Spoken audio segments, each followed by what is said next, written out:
Bom, a gente teve que fechar a primeira live, primeira tentativa, por conta dos probleminhas técnicos, mas estamos de volta, né?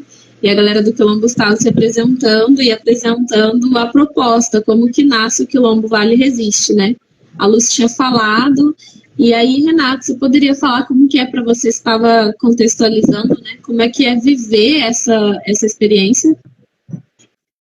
Sim, é que sempre assim, né? Para mim é bastante gratificante e está sendo muito importante. E muitas coisas, né, como homem, né? Homem negro, a gente é muito individualista, mas não é da gente. O sistema provoca, faz a gente ser individualista, né? A gente, às vezes a gente nem é muito orgulhoso, esse negócio de orgulho. Eu era muito orgulhoso, né? E a partir do momento que conheci vocês, que o Quilombo Vale Resiste, conheci mais a minha negritude, né? Que, mano, que é totalmente diferente, meu. Esse tema aquilombar, né? Aquilombar não é só de quilombo, de um território, né? Aquilombar é com os nossos, né? Os nossos, que eu falo assim, por exemplo, é somar com os nossos, meu. É somar com os nossos, ajudar um outro, ter aquela ajuda e entender também, né? A gente poder entender a pessoa negra. E, primeiramente, a gente se achar como negro, né? Entender o que é ser negro, ainda mais numa cidade conservadora, né? Uma cidade que você cresce sem entender nenhuma, sem saber que você é, né? E é muito importante. E é muito importante ter uns coletivos assim, né? Negros ajudando negros, exaltando os negros, e não só exaltando, mas também puxando a orelha, né? Não é certo isso não tá certo, não é assim que você tem que falar, não é assim que você tem que tratar. E, nossa, aprendi muito, mano. Aprendi esses três. Conheço a mais, né? Mas de quilombo, assim, que a gente se uniu, assim, mano, nossa, tô aprendendo cada vez mais. Eu tô feliz. Acho que vocês trouxeram um ponto importante na fala, né, que é as vivências para além de ser um quilombo tradicional, né, a gente, nem em todos os lugares, mas escutamos falar de Zumbi, né, de Dandara. O que era esse quilombo tradicional? Que era uma forma de sobreviver mesmo, né? Quando eles fugiam para lá. Entrou, graças a Deus. Mas, quando a gente fala do quilombo enquanto cultura, eu acho que também tem a possibilidade de dar esse suporte, né? Esse suporte que ele é simbólico, ele é afetivo, ele é para outras questões, inclusive para dialogar sobre masculinidade, sobre feminilidade, né? Quando a gente vai falar dos plurais aí do feminismo, e a gente vai falar do feminismo negro. Então, é aquilombar também no sentido de ter com quem compartilhar nos outros espaços onde a gente está. Seja bem-vindo, Wagner.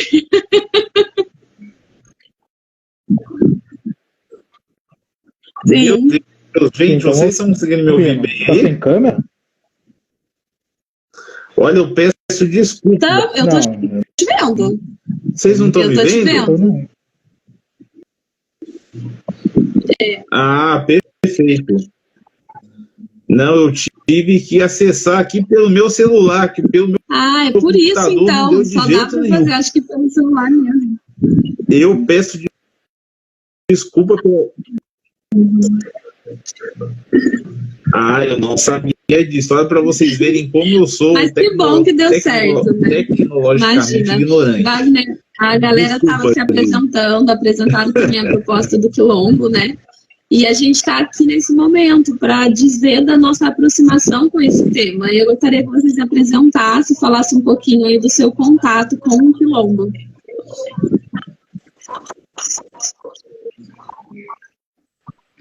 Perfeito.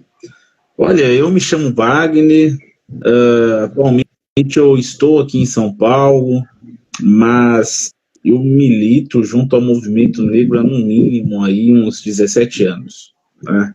Eu já falo que eu sou assim, de uma velha guarda no movimento negro, inclusive até de Lorena, mas que era muito gabinete e pouco chão de fábrica, né? O chão de fábrica que eu falo, pouco povo. E eu acho que hoje, atualmente, principalmente porque o Quilombo Vale resiste, se juntou os dois. É o gabinete, a política em si, mas ao mesmo tempo é aquilo de estar com o povo. Não adianta nós irmos em conselhos regionais, não sei das quantas, da igualdade racial tal, mas não conseguirmos adentrar, né, junto à realidade do negro da nossa cidade, né, do negro lorenense. Eu já falei isso já para a Érica, já, para o Ludmila também, o Renato também.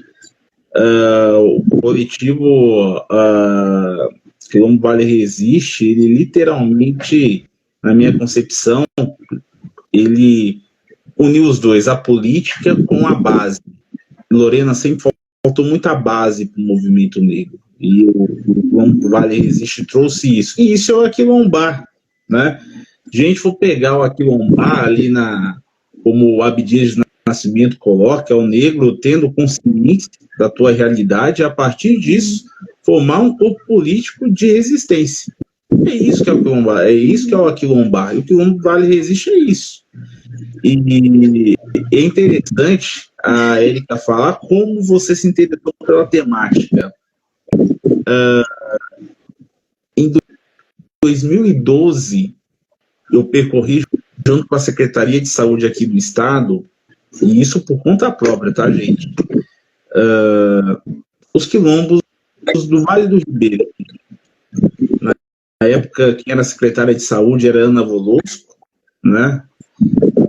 Por incrível que pareça, uma branca, secretária de Saúde da População Negra, né? E isso foi a primeira coisa que me impactou. Você espera um médico negro, né? Eu falei, não, era uma branca. Entendia muito da realidade da saúde do negro, mas branca. E percorrendo a realidade lá do Vale do Ribeira, lá tem uma instituição muito forte, a IACONE, que reúne as lideranças dos quilombos daquela região toda. O Vale do Ribeira fica no sul de São Paulo.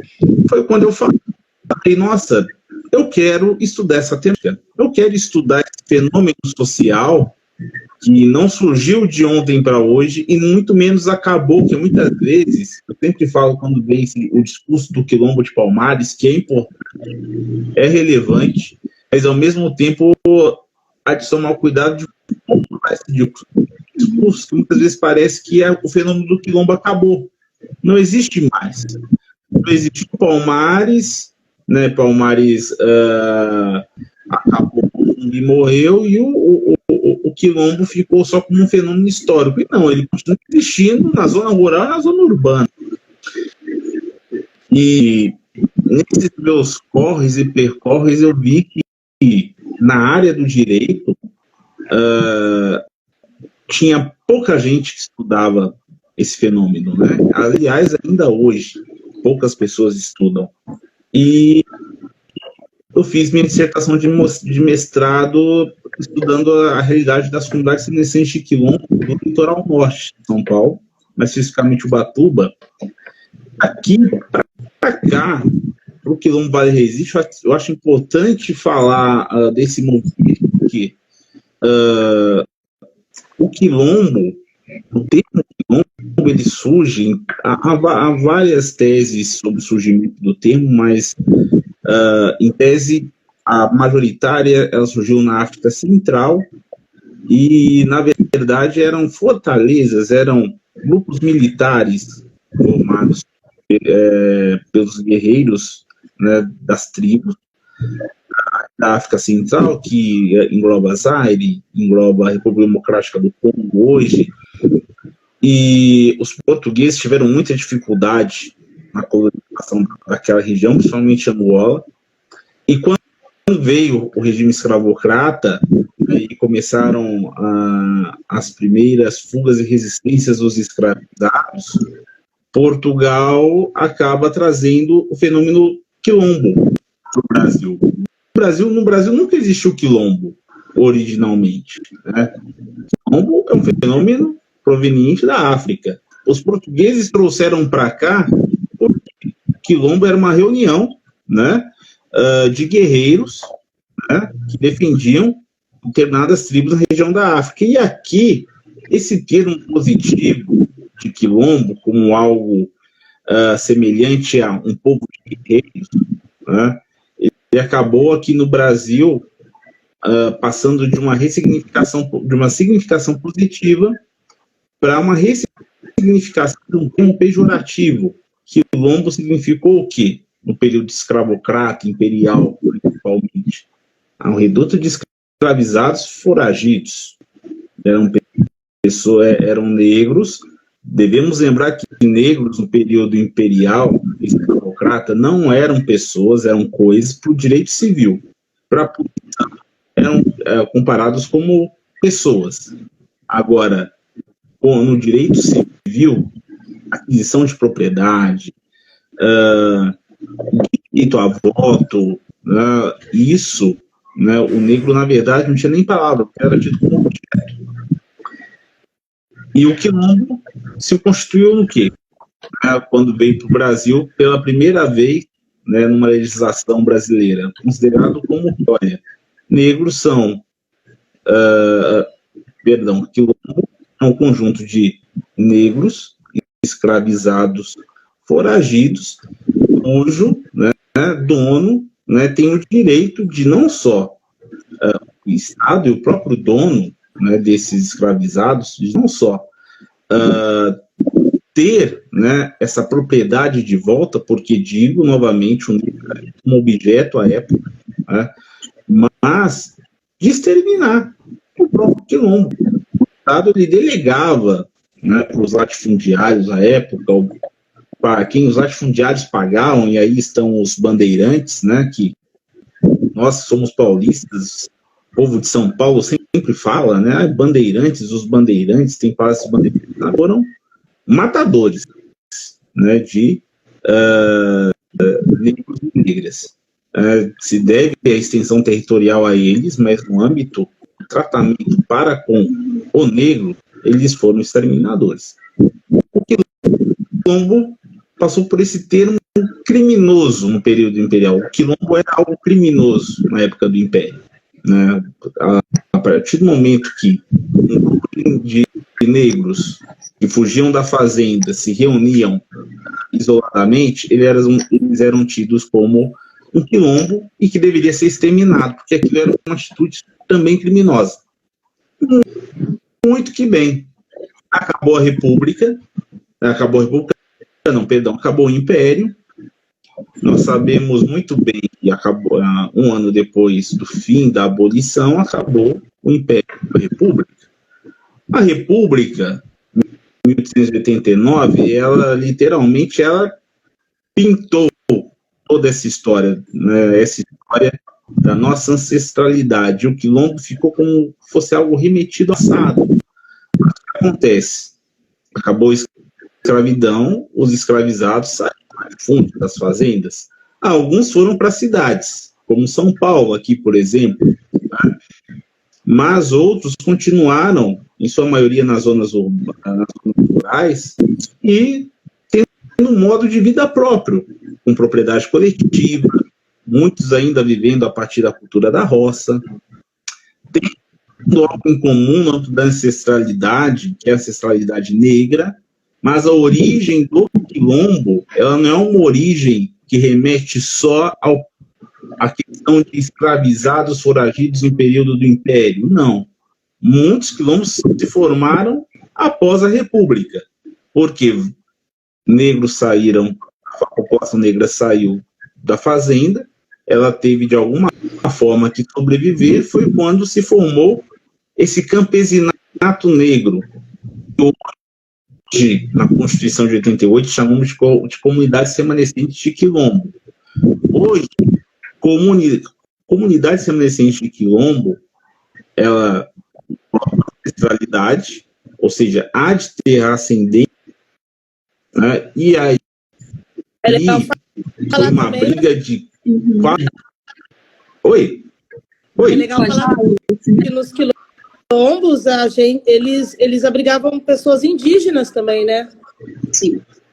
Não era só, não eram negros escravizados, eram eram pessoas indígenas, povos originários, né? Era um acolhimento para todos. E a minoria, né? E não só indígenas, Ludmila, também brancos. Brancos pobres. Brancos pobres. Brancos pobres. Bem observado.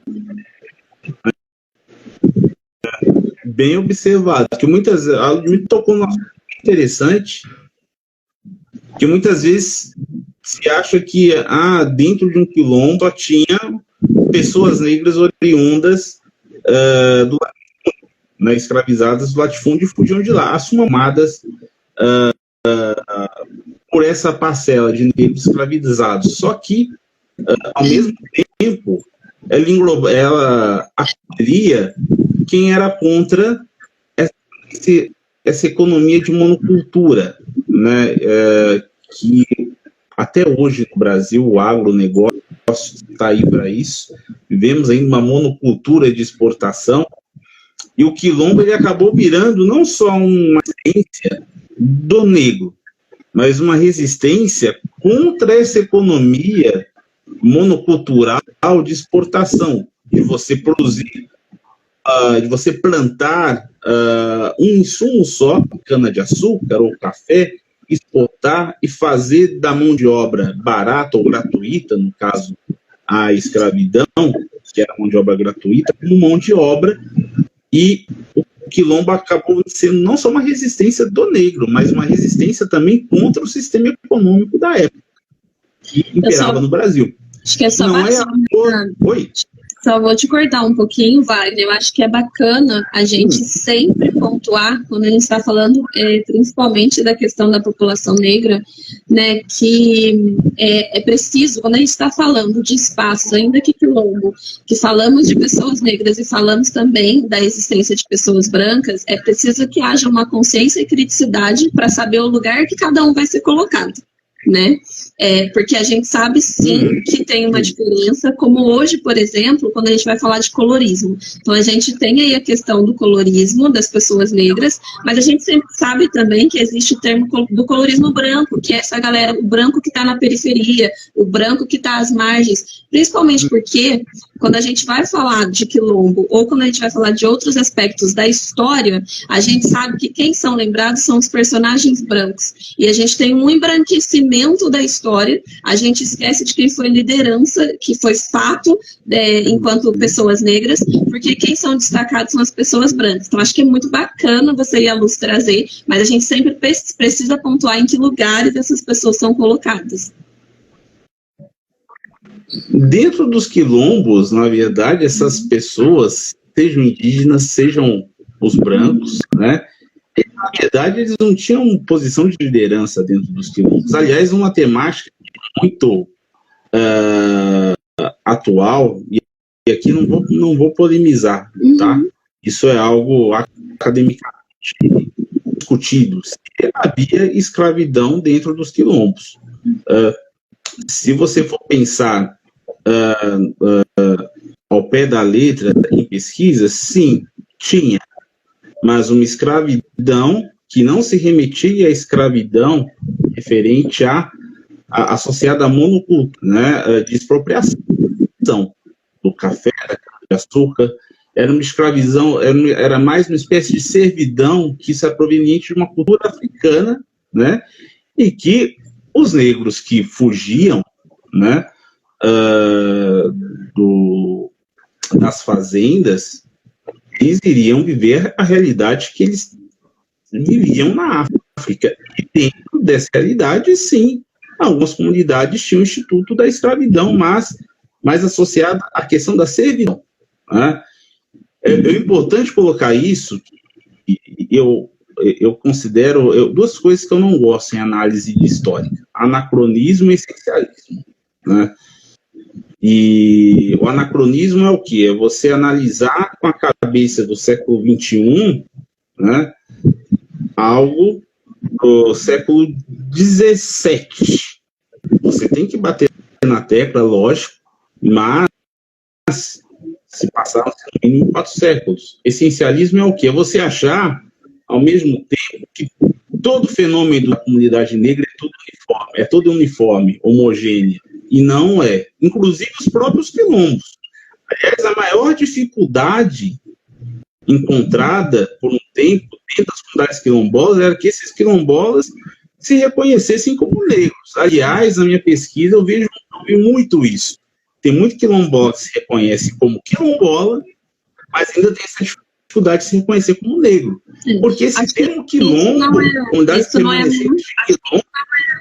Sim, acho que isso não é uma realidade só das comunidades quilombolas, né? Com o histórico que a gente tem, e a gente sabe muito bem que tem teorias e livros sobre isso, né? Não só na área acadêmica, mas que a gente também tem acesso, que a gente torna-se negro. Nascemos, sim, pessoas pretas e pardas e originárias, né? Povos originários, mas a gente se torna negro, porque o tornar-se negro é tomar consciência exatamente do que você traz no princípio, de como que os nossos corpos estão sujeitos e postos numa sociedade e como que nós vamos pertencer ou não. Como que essa política é articulada para que a gente pertença ou não, né? É daí que a gente pensa o termo branquitude, porque eu não estou falando de uma pessoa branca, eu estou falando de um lugar de poder que determina o meu lugar na sociedade. E dentro disso a gente fala desse processo de tornar-se negro, que é um tema também que a gente viu bastante aí nas rodas do Quilombo Vale Resiste, né, galera? Eu acho que vocês poderiam trazer de como que foi as partilhas dessas pessoas que se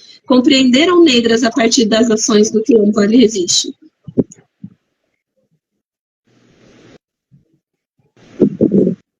Esse lance de tornar-se negro é muito louco, né? Porque a gente acha que tornar negro, a gente precisa de um letramento racial. Não é isso, a gente não precisa de um letramento negro. Eu já vi vários relatos de pessoas que se tornaram negros através de um preconceito.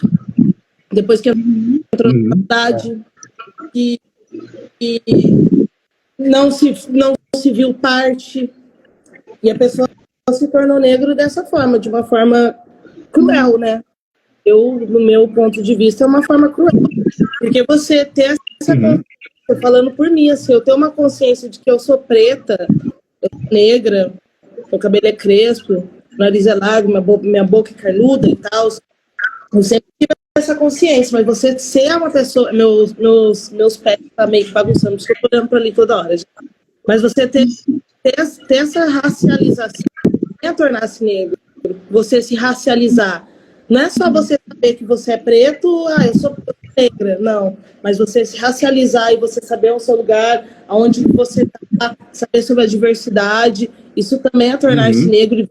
Aprender, você se tornar-se negro dessa forma, nesse processo, é incrível. Sem ninguém interferir na sua racialização.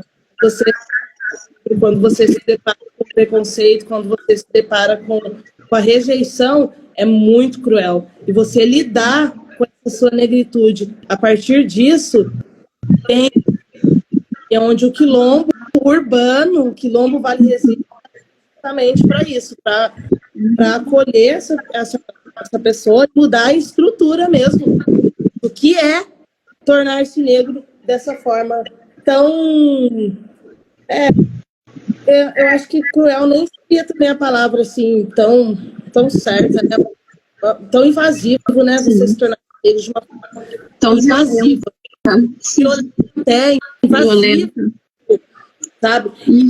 E aí, um ponto bem pertinente, né? Porque eu queria até colocar para vocês sobre a questão de pessoas não, né?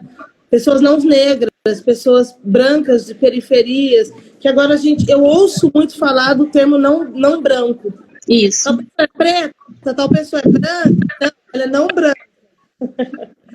Eu queria que você falasse um pouco sobre isso, Érico, sobre o não branco. Posso falar? É uma questão que a gente está abrindo não, né? Porque de primeiro momento, desses 3 anos do coletivo Quilombo Vale Resiste, no grupo só tem preto. No grupo do WhatsApp. Só tem pessoas. Acho que é bacana pontuar no grupo do WhatsApp. No grupo do WhatsApp. Gente, no Instagram não. No Instagram, nos eventos também. Só que essa questão. Porque, às vezes, a gente tem o nosso colorismo pessoal, a nossa percepção pessoal, né? De se olhar e falar assim, não é, né, mano? Também não é branco. Então, É a leitura racial, né, que a gente faz. Isso também vem também como a pessoa se declara. Uhum. Porque, Exato. assim, porque um exemplo, desculpa, mas eu vou usar. O exemplo você. Pode falar. Você para branco, você não é preto. Uhum. Você para branco, você não é branca, mas você também não é preto. Se você declarar branca ou morena, eu falar assim, eu não sou preta. É suave. Sim. Só que eu acho que esse lance do não branco também vem também da aceitação da pessoa. Tô certo ou tô errado? Eu acho que sim. Tem muito conteúdo na sua fala, né? Mas eu acho que é bacana pontuar algumas coisas. Primeiro, lá no começo da sua fala, quando você traz a questão do letramento, né? São coisas diferentes. O tornar-se negro, ele passa por uma consciência racial. Então, a partir da minha história, dos meus processos individuais, eu vou tomar consciência de que eu sou uma pessoa negra. Lembrando que pessoas negras é a soma da população de pretos e pardos, né? Então, eu tenho uma consciência a partir da minha história individual. O letramento racial, ele é um processo de estudo, porque daí, através desse estudo, que eu não estou dizendo de uma história individual, eu vou ter a compreensão de como que a sociedade funciona, né? Como que ela está estruturada, como eu disse aquela hora, para que as pessoas negras pertençam ou não. Isso vai dar uma leitura, né? Calma rapidinho, Luz. Isso vai dar uma leitura, como o Wagner estava fazendo, desde lá do período colonial até então. São esses dois processos. E aí, dentro desse processo de letramento racial, que é esse ponto que você trouxe da passabilidade, se tem um termo, então é uma passabilidade que eu tenho, né? Eu sou lida, sim, eu não disse isso no começo, eu sou uma mulher afro-indígena, né? Então, eu sou uma mulher parda, a minha família materna é uma família negra, e a família do meu pai tem ascendência indígena. E aí eu nasci assim, com esse cabelo escorrido, que não dá para vocês verem, né? Em determinados lugares, eu sou lida, sim, como uma mulher branca, ou minimamente não sou lida como uma mulher preta retinta. Porque o que isso significa quando a Luz traz esse ponto? A gente está falando do impacto que o colorismo teve, né? Então, nós não fomos educados a partir de uma estratégia de embranquecimento, de uma estratégia racista, a ter consciência do que é ser uma pessoa negra no Brasil. Principalmente porque, equivocadamente, as pessoas associam o racismo a uma violência física, quando o racismo se trata de relação de poder, né? E aí, só que isso também, acho que é bacana trazer, isso traz vantagens e desvantagens, sempre conversa disso, né mano? Da questão de, os lugares que eu acesso, provavelmente mulheres retintas não vão acessar, né? E essa é a diferença, e essa é a importância da gente trazer esse tema, porque a gente precisa pensar com criticidade que tipo de irmandade a gente está criando. Vou dar um exemplo, quando a gente fala de feminismo, a gente usa o termo sororidade, que é essa cumplicidade de uma mulher para outra. Mas quando a gente fala de feminismo negro, a gente usa o termo dororidade, porque a gente vai se encontrar nas nossas dores. Então, sim, entre nós também, independente das pessoas brancas, a gente precisa estabelecer diálogos para compreender quais são as nossas relações. E quando eu falei sobre letramento racial, Érica, o pessoal que está assistindo, e Renato, tem pessoas que se tornam negra a partir do letramento racial, sim. Tem conscientização. Eu não ouvi, mano. Desculpa, travou. Se puder repetir. Quando eu falei sobre o letramento racial, eu digo que tem pessoas que se tornam negra a partir desse letramento racial. Isso não necessariamente. Entendeu? Porque você colocou fala, foi como se, tipo assim, eu tivesse falado que letramento racial, assim, conscientização, mas eu só quis pontuar sobre esse negro poder acontecer a partir de um letramento racial, sabe? Sim. Eu acho que uma coisa não exclui a outra, é que são processos diferentes. Um a gente está falando de individual e o outro a gente está falando de coletivo. Mas eles estão... É só nesse sentido. Sim. Renato? Então, no celular para carregar. Renato quer falar, Renato. Pensei nisso também. Renato. E é muito louco, né? A gente se conhecer negro, né? Não é só falar, eu sou negrão. Você realmente tem que conhecer, saber que tem racismo, saber que tem lugar que você vai sofrer racismo, realmente vai ter gente racista, você saber as leis também, querendo ou não. Você vai ter lugar que você, não é só porque você é negrão, você vai ser bem visto ou mal visto, né? Eu acho que e também não é só vestir, né? Você tá igual negrão, agora você tá vestido igual branco. Como assim igual branco, né, mano? Eu sou negro, não tem como eu tirar minha pele entendeu? Não tem como eu tirar minha pele, às vezes pôr e tirar, não tem como. Você é negro em qualquer lugar que eu for. Você tá vestido igual branco, não tá vestido igual branco. Eu sei que você é negro, então independente de roupa, o que for. E é muito louco eu ouvir vocês falando, você mesmo falando, Érica. Uma dúvida que eu tenho e cota, como que seria? Assim, você entraria na cota assim, racial, negra ou de indígena, assim? Porque às vezes para as meninas assim, do seu tom de pele, assim, eu acho que elas devem ficar uma dúvida ali, será que eu sou negra? Mas eu sou mais clarinha, será que eu sou realmente negra? Meu cabelo, né? Meu cabelo é lisinho assim, mas minha pele é escura e... Eu acho que a dúvida, ela acaba sendo um pouco respondida pelo que a Lucy trouxe da autodeclaração, né? Mas, acho que é preciso ter consciência em relação a isso, porque as cotas é uma política de reparação, né? De inclusão social. Se eu estiver errada, eu não me lembro do termo correto, Wagner, você pode me corrigir depois, mas o fato é que existe sim a necessidade das cotas, porque a gente tem uma desigualdade social, que é a questão social, que coloca pessoas em classes sociais, né, em lugares diferentes na sociedade. Então, a cota vai dar a possibilidade de que aquela pessoa, periférica, às vezes marginalizada, que teve uma série de violações de direitos, acesse, por exemplo, as universidades. Por que quando eu digo que a importância da criticidade da consciência?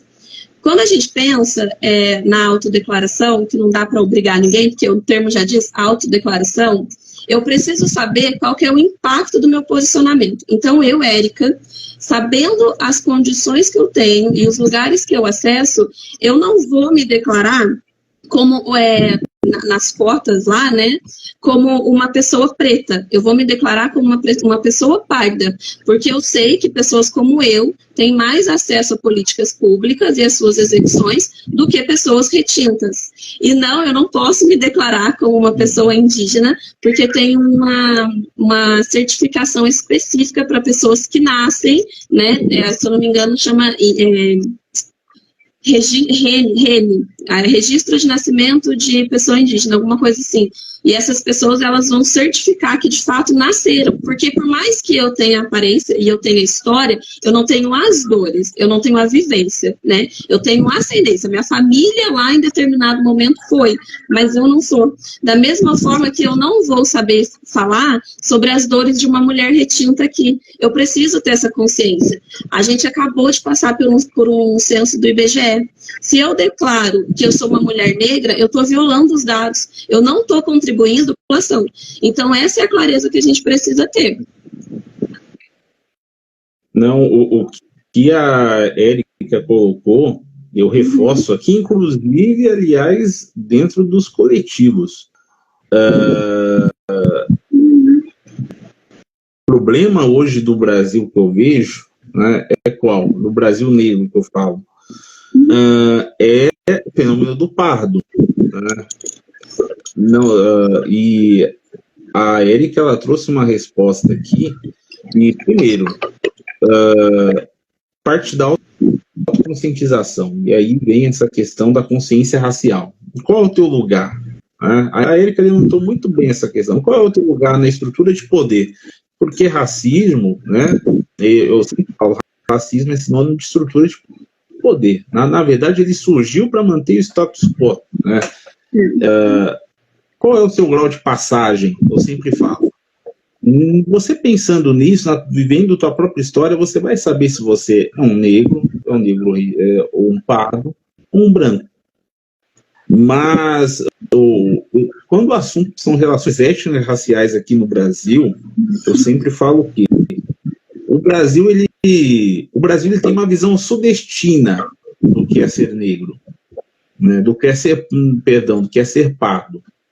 Sudestina pega as obras, desde Florestan Fernandes, Otaviani, Fernando Henrique Cardoso, se estuda muito bem as relações étnico-raciais aqui no Sudeste, né? São Paulo, Minas e Rio de Janeiro. O Espírito Santo é algo invisível dentro da história do Brasil, praticamente. Se estuda muito também, mas razoavelmente, o Rio Grande do Sul, quem fez muito bem isso foi o Fernando Henrique Cardoso, que foi presidente. Bahia e Pernambuco, em razão de sua importância histórica. Esses lugares, nós sabemos muito bem essa estrutura étnico-racial existente entre negro, pardos, brancos, e temos uma noção também do que é separar esses lugares. Agora, no restante do Brasil, ainda é algo obscuro. O que é um pardo em Roraima, por exemplo? Roraima é um estado onde o sistema monocultural escravocrata quase que não chegou. É um estado que tem 2 vezes a população de Lorena, para vocês terem uma ideia. Né? Tem pardos lá, e tem pessoas que, isso eu falo em relação às pesquisas que eu fiz, que elas se perguntam, pardo, existe uma legislação que me coloca como negra, só que eu não tenho ascendência negra, né? Eu tenho ascendência indígena. Então você pega que esse fenômeno do pardo no Brasil, né? E o Renato fez uma pergunta bem interessante para a Érica, e nas cotas, onde você se encaixa? Né? Eu encaixo essa como questão uma parda. Sim, primeiramente a autodeclaração, mas acima de tudo, me preocupa. Mas a autodeclaração é aquilo, né? Tem pessoas também que... Sim. Eu posso me autodeclarar branca, né? Sim, e várias vezes isso já aconteceu, né? Porque a gente não pode esquecer que estamos num país onde as pessoas de todas as formas utilizam das leis que eram para beneficiar pessoas negras e ainda assim elas usam para se beneficiar. Sim, é. Por isso que existem as comissões de heteroidentificação, que são super relevantes.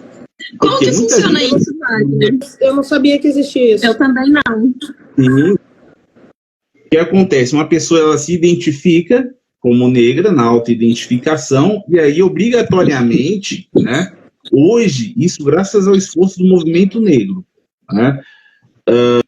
Para que uma pessoa preencha uma vaga no âmbito das cotas, né? Se não fosse movimento negro, gente, isso não teria muito branco ainda preencher vaga de negro na universidade. Você tem que passar por uma banca de heteroidentificação onde pessoas, tanto negras quanto não negras, né, elas vão analisar o teu histórico, bem como o teu fenótipo, para responder se enquadra ou não como membro da população negra, né, aqui no âmbito nacional. Tem os prós e os contras? Tem.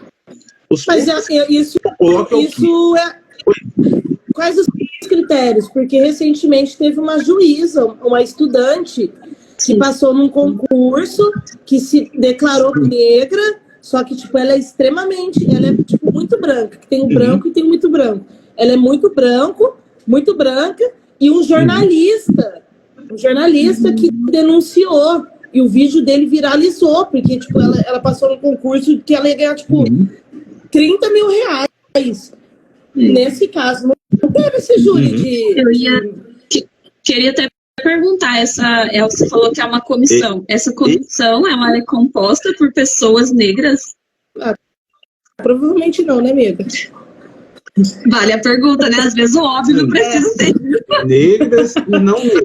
Nem sempre um branco, mas sempre um branco. Sempre um branco. Negras e não negras. Não, mas o pior disso, Érica, Renato, o pior do que isso, eu já vi comissões de heteroidentificação que não tinha nenhum negro, só tinha branco. Meu irmão participou de uma comissão de heteroidentificação que só tinha branco. Foi isso. Fica Mas daí, no caso, né? Aí vem esse conta. Não tem critério. O que eu vejo hoje é é a mesma coisa de você fazer uma palestra de educação. O que eu vejo hoje branca, né? São comissões importantes, são, mas não tem. Wagner, você meu irmão, eu fiquei. Oi? Deu uma travadinha, não sei se vocês travaram só para mim, se fui eu que travei. Voltei. Ô Wagner, como estão você... me ouvindo agora? Melhor? Você... Agora sim, agora sim. Ô Wagner, uma pergunta. Como você vê tudo isso aí, quando tem essa comissão só de pessoas brancas? O que acontece?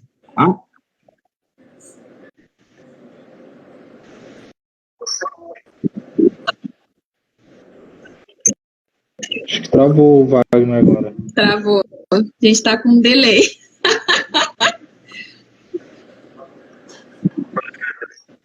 Olha, Renato, eu tenho um posicionamento em relação às comissões de ressalva. Elas são importantes, mas ao mesmo tempo você tem que garantir que não só pessoas só brancas em uma comissão de heteroidentificação é o cúmulo absurdo, por si só. Mas a gente precisa... Estão me ouvindo aí, gente? Sim. Estamos ouvindo agora. Tá legal? Mas a gente pode não... Alô, não, tá legal a gente pode, aí? por exemplo... Tá. A gente tá te ouvindo. A gente tá... Gente, alô? Wagner, a gente tá te ouvindo. Wagner, tá tudo bem, amiga, a gente tá te ouvindo. Me ouvindo aí? Tá. Não, eu parei. Ih, deu uma travada aí, hein? É que dá um delay, né? Deve estar dando um delay, eu acho. Deu um delay aí. Estão me ouvindo bem aí, gente? Que eu vi que eu travou minha imagem, né? Não, você tava falando dessa comissão, né, que faz a investigação quando alguém se autodeclara uma pessoa negra e acessa as cotas. E aí, como que essa bancada vai ser formada só por pessoas brancas? E como que essa bancada, como que as pessoas chegam até essa bancada?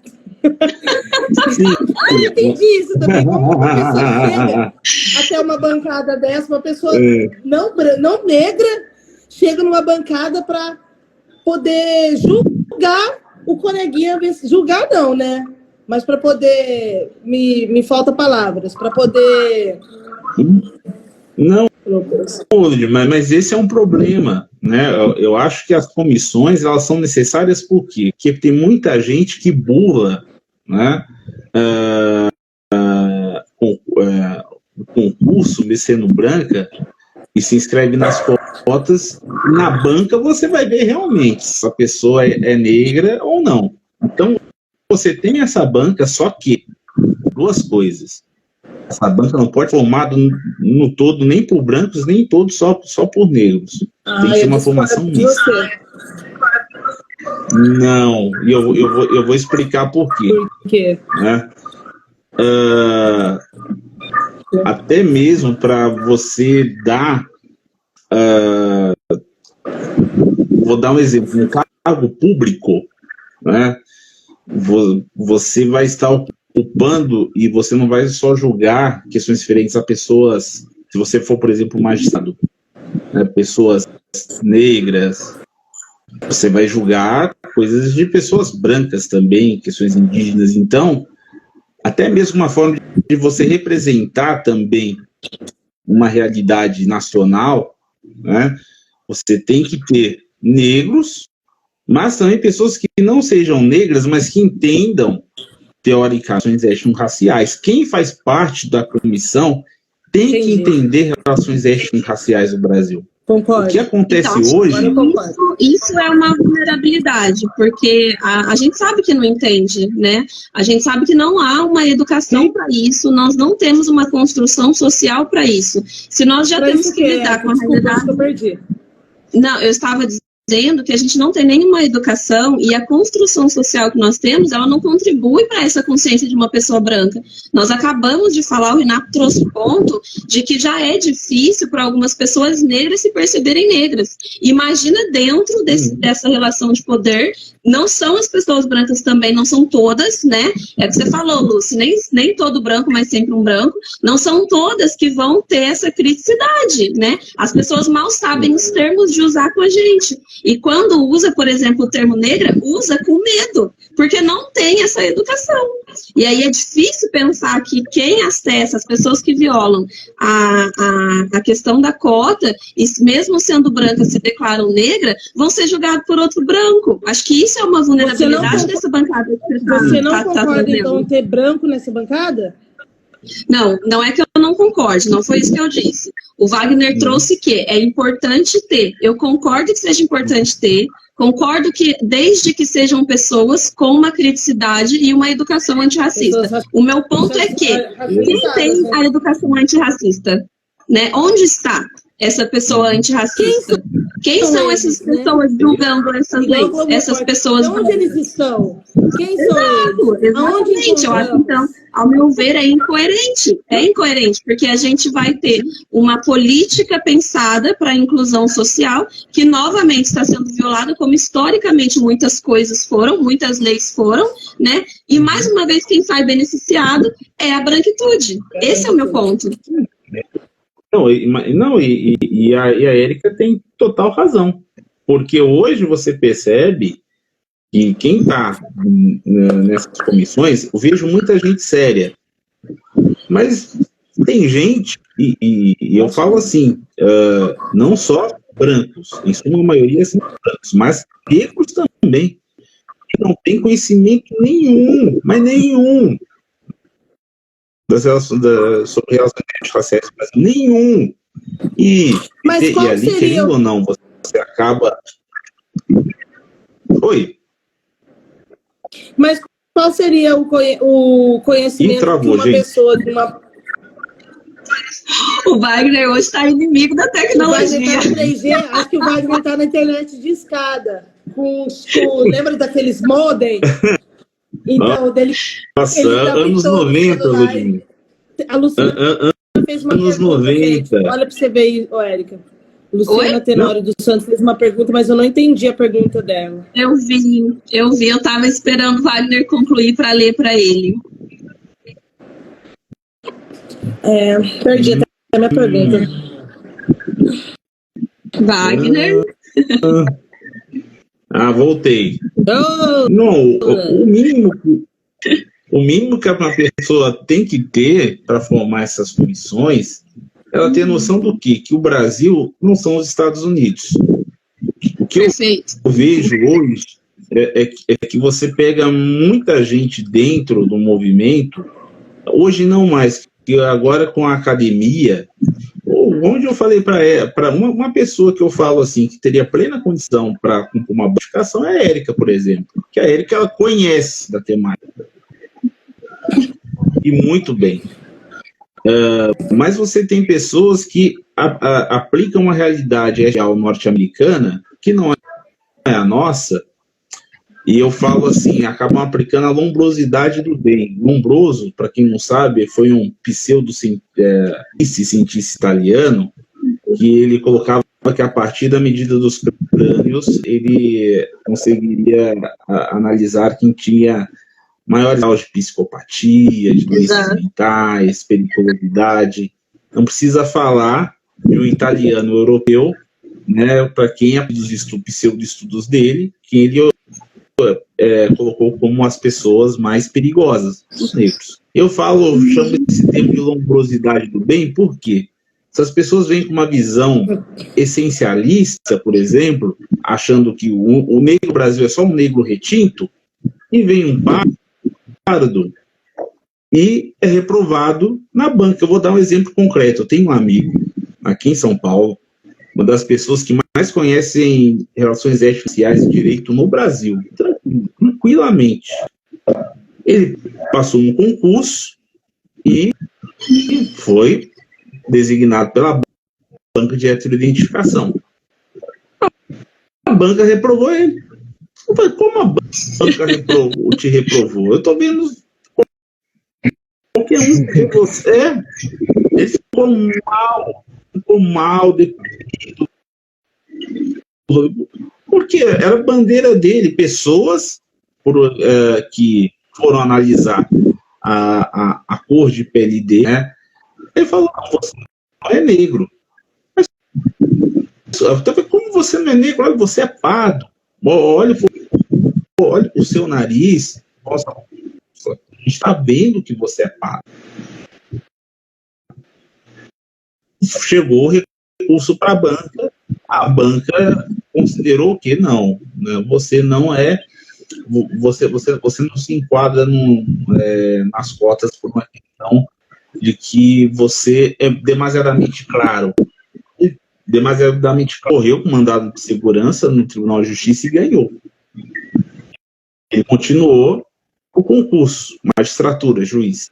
E eu estou dando esse exemplo porque tenho certeza, a banca, nesse caso, eram só pessoas negras, ou pessoas que certamente não tinham conhecimento nenhum da realidade brasileira, ou se tinham, desvirtuaram e colocaram Ctrl+C, Ctrl+V, achando que o negro no Brasil é só um negro retinto, e não é. Você tem pardos aí, nesse caminho.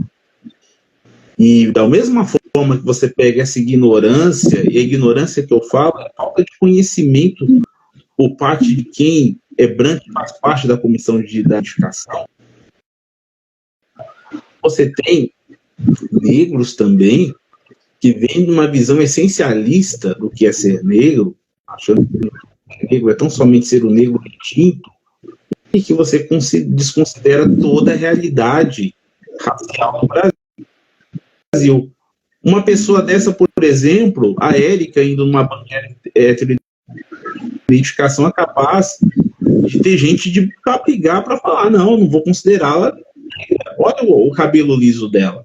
Ela é muito clara. Aí você entra nessa questão da análise da fenotipia e toma muito cuidado com isso, de que hoje temos um poder imenso com essas comissões, nós não podemos fazer o que eles que nos escravizaram, que nos segregaram, fizeram, que é você analisar quem tem direito ou não, a partir de quem tem cabelo liso ou não, de quem tem a boca mais grossa ou mais fina. Você vê, as comissões são importantes, as comissões de heteroidentificação, mas ao mesmo tempo, quem está lá tem que ter noção real do que são as relações étnico-raciais no Brasil. O Brasil, você tem negros, mas pardos também fazem parte da população negra, e você tem que analisar essa realidade. É a hora que eu falo, o pardo no Brasil ainda é um assunto a ser estudado. Temos uma visão muito sudestina do pardo, eu sempre coloco isso. Eu falo da Érica, porque a Érica, ela tem ascendência indígena e também africana, também negra. E aí vem numa banca de identificação, que ela é parda, você pode pegar uma pessoa que analisa essa questão e fala, não vou considerá-la negra. Ela pode ir para a pauta indígena, ou se não, branca ela não é, vou colocar ela como parda aqui a contragosto. Tá? Mas por quê? Porque tem uma visão essencialista. Isso é perigoso. Tem aquela frase, né, o oprimido tem que tomar cuidado para não se tornar o opressor. Eu vejo que nessas bancas você tem gente que, somente quem faz parte desses comitês e são os brancos, tem conhecimento nenhum mas você tem também um lado também dos negros que são totalmente essencialistas e não conhecem a realidade brasileira de que pagos também fazem parte da população negra no Brasil. Eu acho que então, vou só te cortar rapidinho, Wagner. É tão importante quanto ter a consciência de que a população negra é formada por pretos e pardos, e isso se inclui também os povos originários. É importante a gente mencionar que quando nós falamos de racismo, nós estamos falando de várias expressões do racismo, né? Porque para avaliar, vamos sair da realidade da banca, né? Para pensar a questão do posicionamento da pessoa negra na sociedade. A gente tem o racismo estrutural, a gente vai ter o racismo recreativo. Aqui em Lorena nós podemos citar, inclusive, o racismo ambiental, né, o racismo ecológico, porque majoritariamente as pessoas que moram na área da ocupação são negras.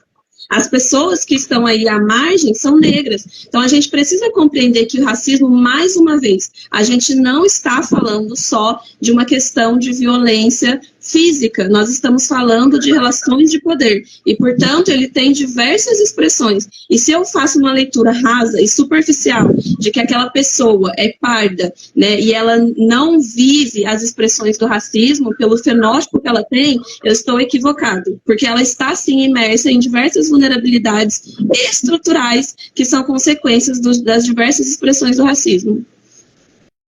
Sim, olha, por essa conceituação que a Érica colocou, por isso que eu falo, volto a repetir, Érica seria uma ótima pessoa para estar numa comissão de heteroidentificação, porque a Érica, ela sabe do que fala.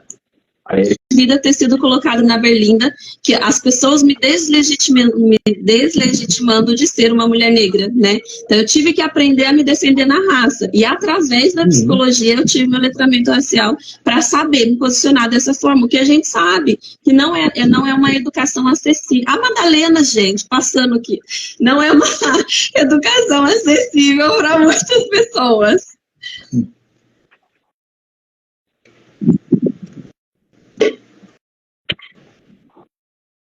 Acho que travou de novo. Não, eu não travei, não. Tô aqui, gente. Estão me ouvindo? Tá. Não, e eu coloco isso no contexto de quilombo, do aquilombar, para que quem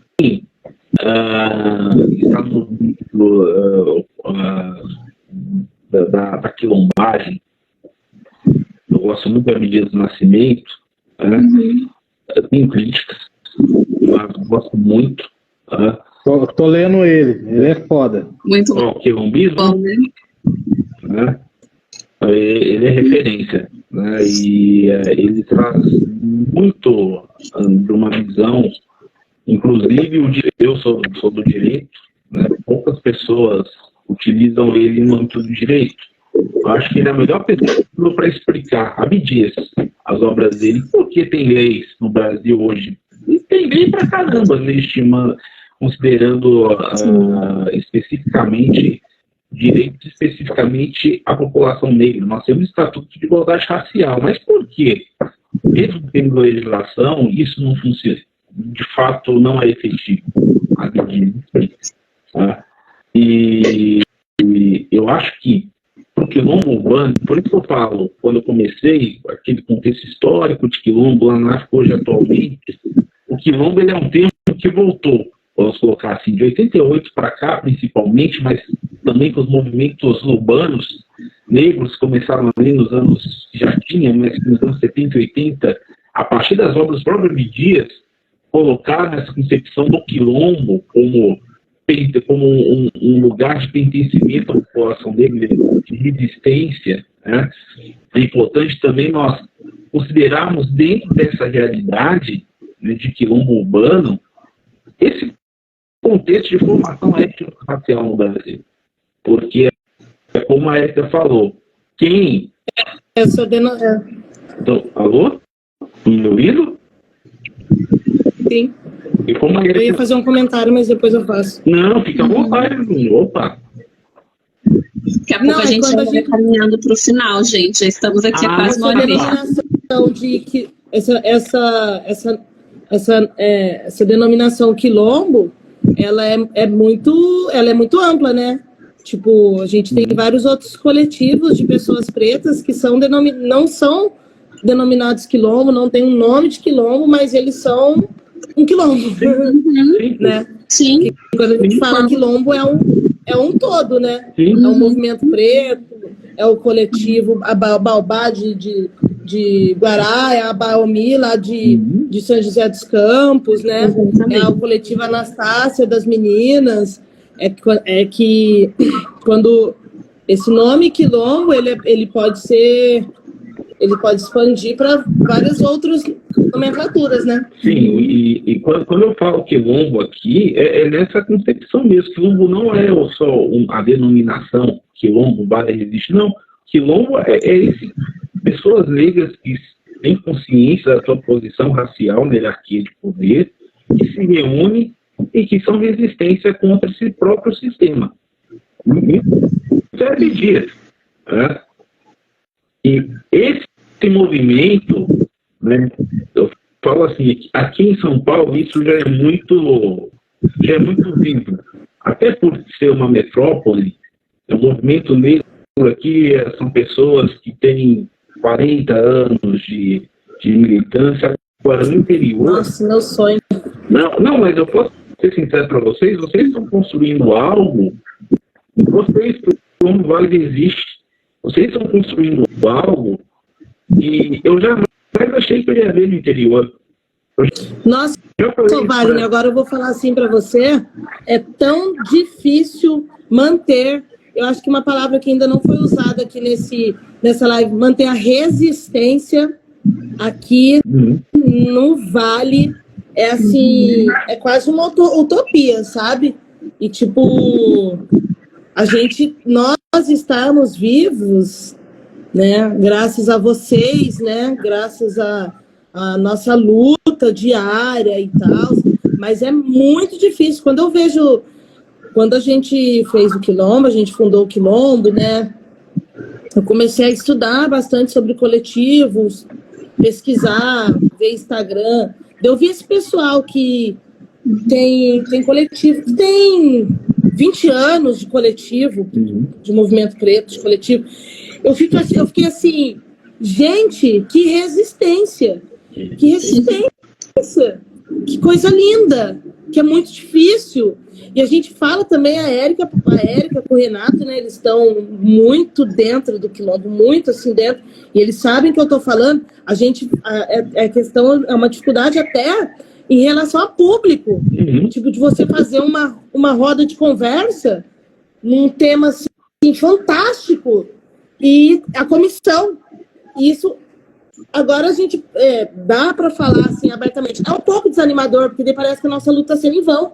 Daí quando vem dia 20 de novembro e vai ser feriado, daí você vê que a luta que você faz aqui no interior, num quilombo urbano, é de grande valia. Porque todo dia 20 de novembro a gente está lá na praça, a gente está fazendo uma manifestação, a gente está exaltando os nossos, a gente está botando para fuder mesmo, tipo, acontecimento em Lorena.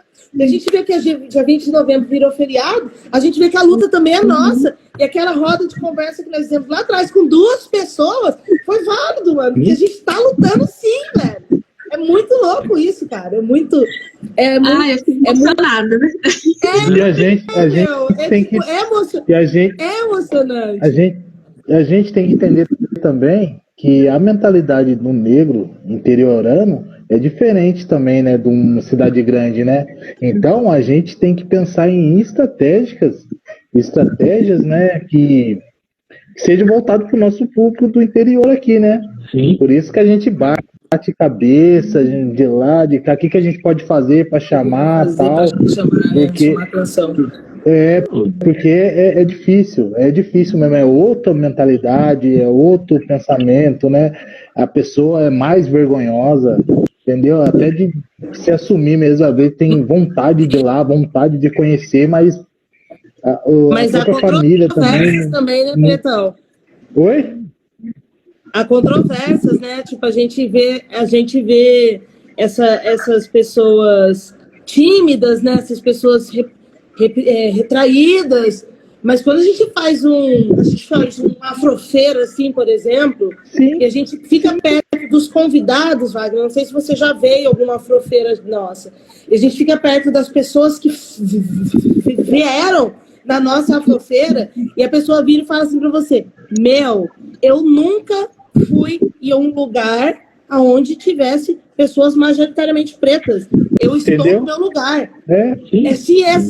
Tipo, mano, a pessoa que nunca, aquela pessoa que você vê, que passa, aconteceu comigo, pessoa que passa na rua, tipo, a timidez que o Renato falou, de tímida, retraída, sabe? Muito massacre do racismo, é muito racismo em cima, sabe?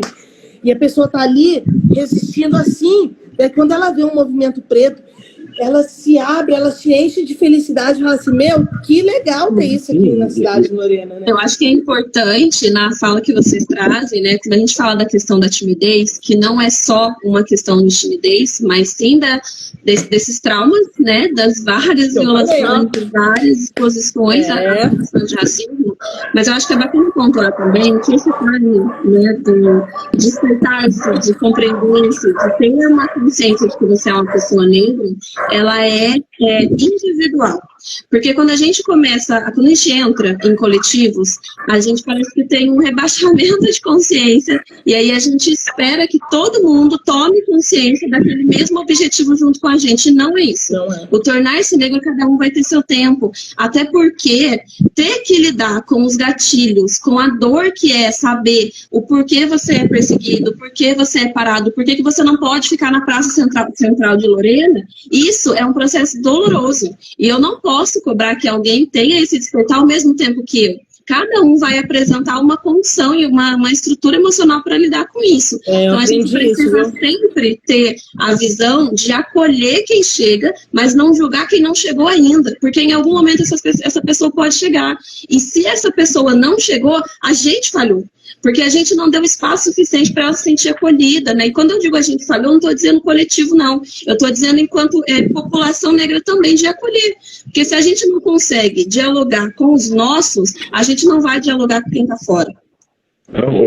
Érica, se eu puder dar um testemunho aqui, corroborando isso que você acabou de falar, eu me lembro quando eu estava iniciando dentro do movimento negro e como o movimento negro era resistente à temática do feminismo negro. Era resistente.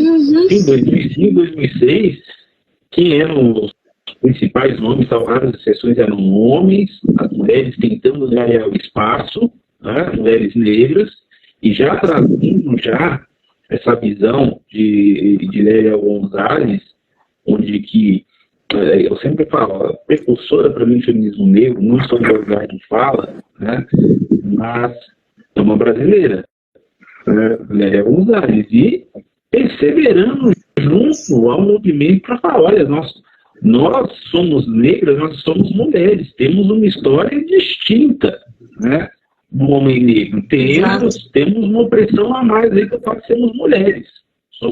Vemos opressão por sermos negras, mas também por ser mulher. E o movimento negro tinha uma resistência enorme. Eu já vi, isso eu presenciei. Uma pessoa, aliás, de alto quilate, que está na televisão sempre, e que eu converso a respeito com ela, mas expulsando as mulheres de uma reunião, porque elas queriam falar, ter maior abertura frente do feminismo negro, frente à instituição, né, ao qual ele até hoje ainda preside. E o fato do feminismo negro ter sido aceito dentro do movimento, nem ter sido aceito, foi na base da luta que a mulher negra foi ouvida dentro do próprio movimento, né. O movimento teme que a mulher negra tem o espaço e tem o direito de ter um lugar dela e falar as dores dela a partir da posição dela. Foi uma luta, é o que a Érica fala. Se nós não acolhemos os nossos, né, vai ficar mais difícil ainda de nós dialogarmos com quem não faz parte do nosso povo. Eu presenciei isso. Eu fico muito feliz quando eu vejo, por exemplo, uma mulher como a Érica, uma Ludmila, como a Thaís, que hoje falam dentro, igual a Thaís, ela deu uma palestra dentro do AB São Paulo aqui, né? Falando sobre violência doméstica, a seccional do AB São Paulo. Né? Isso é uma conquista enorme, coisa que 15 anos atrás, 17, quando eu comecei, era quase impossível, porque os homens negros que estavam à frente da militância não deixavam mulheres negras falarem de feminismo negro. Isso foi uma luta. Então, temos que ouvir um ao outro dentro do próprio movimento, e aí sim, né, conquistando isso, né, nós vamos dialogar com quem não é negro, porque o que a Erika falou é fato. Muitas vezes, no movimento, as pessoas que estão falham, que elas não conseguem acolher quem está dentro do próprio movimento. E o que vocês fazem hoje em Lorena, né, e eu volto a repetir, eu achei que eu jamais viria de ter um coletivo negro que envolve desde jovens até pessoas que já têm 50 anos, né, 40, e que, a partir da sua consciência e da posição na hierarquia racial de poder, estamos numa cidade que fala, nós queremos ser ouvidos enquanto negros. Em Lorena, uma cidade extremamente conservadora, onde quem delite política é formada por comerciários brasileiros. Mas nós, que sustentamos isso aqui por muitos anos, continuamos sustentando, queremos ser ouvidos. Isso, para mim, é o mais gratificante. Então, eu fico feliz de ver uma pessoa como a Érica, Nato, Mia, Gabriel, Thaís, gente que está fazendo isso acontecer numa cidade como Lorena. A luta é dura, eu concordo com você, né? Mas pode ter certeza, vocês conquistaram muito espaço e vocês ainda não perceberam o legado que vocês deixaram para a história de Lorena. Lá na frente vocês vão ver. Mas o que vocês fizeram, eu achei que eu nunca veria. Isso é quilombar. Né? Isso é quilombo. Isso é uma emancipação do negro. Muito bom, muito bom. Acho que é importante a gente lembrar, né, que quando as nossas falas aqui, principalmente no que se refere aos feminismos, né, as expressões do feminismo, tem outras interseccionalidades que não estão representadas aqui.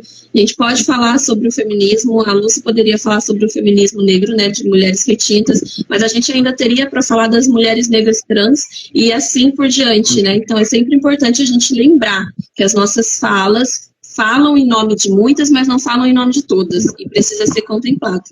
Bom, a gente já está há um tempo aqui nessa live, e aí eu vou pedir para a gente ir encerrando, mas eu gostaria que você, Lúcia e Renato, falassem para a gente um pouco do qual que é o maior impacto que vocês perceberam, porque o que o Wagner trouxe é um fato, a gente vê o impacto do quilombo, eu particularmente vejo, inclusive na juventude, né, porque todo lugar que eu estou, assim, com o quilombo, vejo muitos jovens, mas como que é para vocês que são da comissão, que estão tanto tempo nessa caminhada aí do quilombo, ver o impacto aqui na cidade? Vou deixar o Renatinho responder, pode ser? Claro. No meu ponto de vista, eu acho que uma das vitórias, né, ou metade na vitória que a gente está conseguindo é fazer a Afrofeira todo ano. Já ser, tipo assim, em novembro, uma coisa que já está na mente da pessoa. Tem pessoas que esperam para acontecer isso.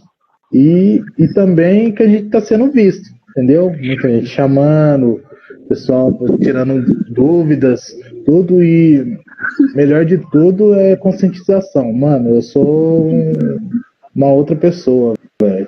Sinceramente, depois que eu conheci vocês, até politicamente, uma coisa que eu nem me interessava, hoje em dia eu vejo com outros olhos, vejo que é necessário, é importante a gente saber, é mais importante ainda a gente saber para quê? Para a gente poder lutar contra, né, e mudar realmente. Não adianta só a gente brigar, mas a gente não ter argumento e não saber das leis também. Eu acho que para mim é muito gratificante, é muito importante ter o Quilombo Vale Resiste. Não é só porque eu faço parte da comissão, não, é que é necessariamente importante demais, até para os nossos, aqueles que não entendem, né, que tem vergonha, mas tem alguém ali que vai brigar, que vai lutar por ele, que vai estar ali, vai meter a cara, né, que é por causa dos nossos mesmo. Aquela pessoa que se sente acuada, que se sente triste, discriminada, ela não deixar de pensar que está sozinha, porque tem um Quilombo Vale Resiste, e enquanto tiver racismo, enquanto o último dos nossos não estiver feliz, sorrindo, ganhando dinheiro, vai ter Quilombo Vale Resiste. Pelo menos da minha parte é isso. Né? Lucy, por favor. Complementar, né? O impacto, o impacto para mim é o reconhecimento do valor da pessoa preta, da adolescente preta, do adolescente preto, o empoderamento e identidade positiva. Isso para mim é o maior impacto. É quando a gente entra numa escola para fazer uma palestra e as crianças pretas ficam felizes por verem a gente. Tipo, nunca tem acontecido na vida de ver uma advogada preta, sabe? De uma farmacêutica preta, de uma psicóloga preta, sabe? De uma barbeira preta. Então, eu acho que o maior impacto positivo, né, do Quilombo Vale Resiste também, dentre todas essas questões que o Renato pontuou, é o empoderamento, a identidade positiva, é o reconhecimento do valor da pessoa preta, que isso entra jovem, adolescente, criança, adulto, idoso, é num sentido geral. Esse é o maior impacto que faz, que motiva a gente, através de, acaba todo o evento que a gente faz, a gente senta para conversar, a gente fala, você viu aquilo? Você viu aquela menina? Você viu aquele rapaz? Então isso é muito gratificante para a nossa luta continuar, sabe? Ver a nossa luta reverberando dessa forma. Que incrível, gente. É muito bom escutar isso, né? Porque a gente está aqui, é o mesmo público, é o mesmo lugar, é a mesma cidade. E quando a gente vê um coletivo crescendo, a gente cresce em outras proporções também, né? Eu não tenho como agradecer de vocês terem aceitado estar nessa live e fazer esse bate-papo com a gente. Acho que a gente tocou em temas muito sensíveis, né? Então, se ficar alguma coisa aí, tanto para nós, participantes, mas para quem estava acompanhando também, que a gente sabe onde falar, com quem falar. E vocês são sempre bem-vindos no Sextou. Então, Renatinho, Lucy, nosso agradecimento ao Quilombo e por vocês também se disponibilizarem para estar aqui até essa hora. Wagner, você queria falar mais alguma coisa? Não, olha, eu só agradeço o convite, pedindo desculpa para a Érica também, porque, nossa, a Érica foi tão bondosa que ela tirou o Sextou pro quintou por minha calça.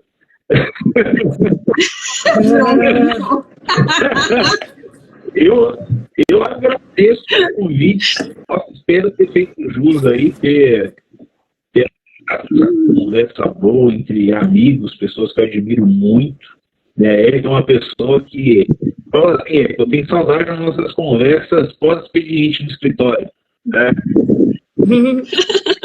E aí eu tenho os clientes, ela também os dela, e no intervalo de um do outro a gente conversava, a temática era as questões raciais, né? Política e racismo, né? E sim, eu falo assim, volto a falar, gente, vocês estão fazendo um trabalho maravilhoso, né? Eu fico feliz de ver, e como a Érica falou, né? Ver a juventude vê a camisa do Quilombo Vale Resiste, já sabe o que é, né? Já sabe o que é. Isso é muito legal. E eu agradeço muito bom. Conte comigo, viu, Érica, pode contar comigo, precisar, estamos aí. E a luta continua, né? A luta não para. A militância não para. Não. Posso só fazer um convite aqui? Claro. Pessoal, amanhã a gente vai ter uma roda de conversa na Praça Arnolfo de Azevedo, às 19 ou 20, Rê? 19. Às 19 horas, falando sobre masculinidade e suas implicações, tá? Muito bom. Professor José Carlos Oliveira, a partir das 19 horas, tá, gente? Vem com a gente, somos Raiz, seremos Resistência. Dia 25 de novembro, a gente tem o segundo festival Cultura, Cantos e Lutas. Arrasou. Em determinado momento dessa live, né, o Wagner disse sobre o sonho do oprimido se tornar opressor. Mas só se torna um opressor quando a educação não é transformadora. Então, que a gente saiba transformar e que não seja uma transformação a partir só daquilo que eu acredito, mas que seja a partir daquilo que de fato eu percebo, do outro que vem até mim, do outro que chega para eu acolher, e principalmente dos nossos, né? Porque a gente já é violentado em outros espaços, a gente não precisa ser violentado entre os nossos também. Gente, boa noite, obrigada para quem acompanhou a live, vai ficar salva, as lives do Sextou também sobem para o YouTube, então fica lá, né, se inscrevam na página do Sextou, e é isso, beijão para todo mundo, muito obrigada, viu? Espero vê-los em breve, viu? Show, muito obrigada, Érica, obrigada, Sextou, obrigada, Wagner, Renato, quintou na house. Quintou na house. Érica, Luci, Wagner, Bob, beijão. Um salve no Bob Nascimento aí, é nóis, hein? Tamo junto. A função de cometa rasante, brilho constante, meus erros mais distantes, de roupa elegante. Eu vou pra rua, a vida é um instante. Vou pra rua, a vida é um instante. Cometa rasante, brilho constante, meus erros mais distantes, de roupa elegante. Eu vou pra rua, a vida é um instante. Vou pra rua, a vida é um instante.